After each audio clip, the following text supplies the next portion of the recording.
L'Agence du médicament, ANSM, après avoir réalisé de nouvelles analyses, confirme la bonne qualité de la nouvelle formule, du Levothyrox, contestée par une association de malades de la thyroïde arguant d'analyses anormales.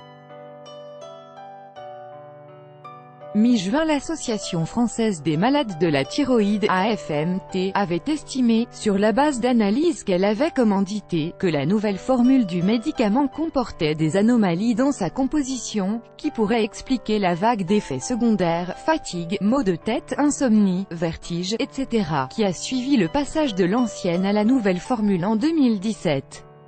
Le laboratoire Merck avait aussitôt démenti cette affirmation, infondée scientifiquement.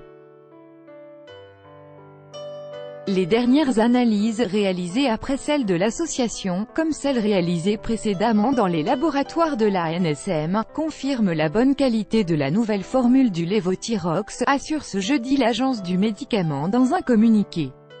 Des accusations infondées, selon l'ANSM, les informations répétées mettant en cause la qualité de la nouvelle formule du Levothyrox sont donc infondées, ajoute l'ANSM.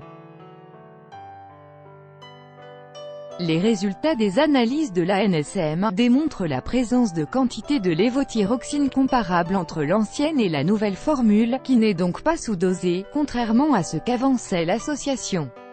Cette dernière avait affirmé que les analyses réalisées pour son compte montraient une teneur en lévothyroxine, seul composant hormonalement utile du médicament, gravement inférieure aux spécifications en vigueur.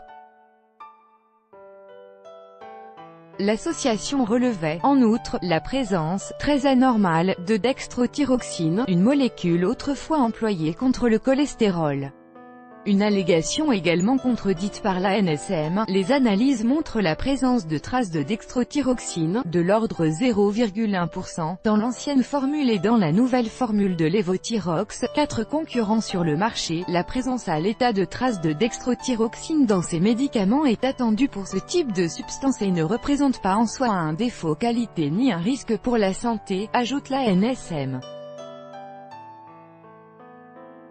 Enfin, l'ANSM, qui a pris connaissance du document de l'AFMT sur les analyses qu'elle a commanditées, juge que l'absence d'échantillons de référence, de mention du laboratoire responsable, ainsi que l'utilisation d'une méthodologie manifestement inappropriée à l'analyse d'un produit fini, rend l'exploitation des analyses de l'AFMT impossible, alors que le Levothyrox était auparavant en situation de quasi-monopole en France. 4 concurrents à sa nouvelle formule sont aujourd'hui disponibles, L-thyroxin et Tyrofix, L-thyroxine serbe, et TCAPS.